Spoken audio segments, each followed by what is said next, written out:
to our Monday Minute. Today we're going to discuss some coding changes that will go into effect January 1st of 2023 that are specific to home health and came about and were finalized with the home health proposed and final rule. As you all know, there are numerous changes and updates to the ICD-10 coding that take place every year and go into effect October 1st of 2022. All of those massive changes that occurred this year, we did cover in a free webinar that HPS did back in September with myself and Robbie James. We today are going to discuss the specific changes to the PDGM model and billing for home health. As you know, there are over 42,000 diagnosis codes that are acceptable as a primary diagnosis under the PDGM model. That list has been, I say slightly adjusted, because they're removing 155 codes from that list. And from a list of over 42,000 diagnoses, you would think that that was a very minor change. But the reality is, if you have been using some of those 155 codes as primary diagnoses in your organization, it might take some guidance of your coding staff, et cetera, to ensure that they do not continue to use those codes. Obviously, some of your coding staff have cheat sheets of sorts that they use to refer to ensure that they have all the appropriate acceptable primary diagnosis as they code your charts. If they do technically use cheat sheets, you're going to need to make sure that those are updated.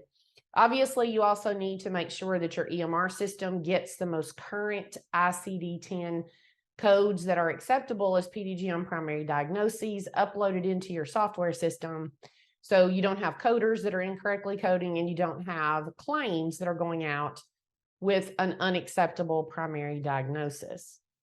In addition to those 155 that are being removed, there are 37 comorbidity or secondary diagnoses on the comorbidity subgroups that have been reclassified. So they've been moved from one comorbidity subgroup to a different comorbidity subgroup. That doesn't mean that they have been moved off the list, but they have been reclassified, which could mean that there would be a change in your case mix weight impact, depending on the combination, especially in the high comorbidity adjustment, where you're required to have at least 2 secondary diagnoses that qualify.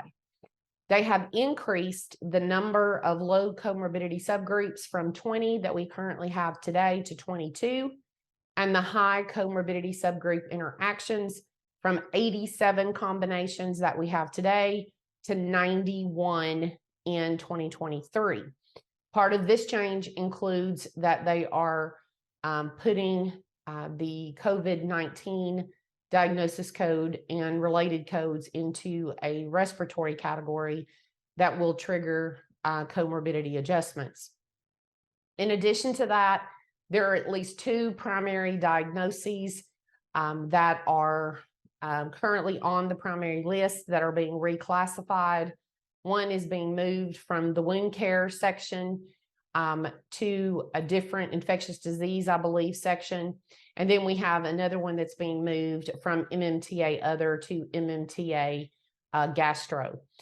So you want to make sure that you note all of these specific changes that have been outlined in the final rule to ensure that you have the accurate information needed, both in your EMR system and that your coders are aware of the changes to the primary diagnosis and the secondary comorbidity adjustments as well.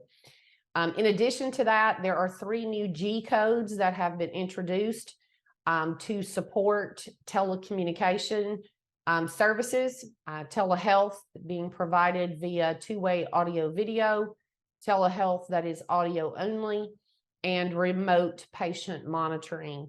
These G codes, we will talk about a little bit later in another Monday Minute that we specifically talk about billing issues for the coming year. But just keep in mind that these telehealth codes are for information purposes only.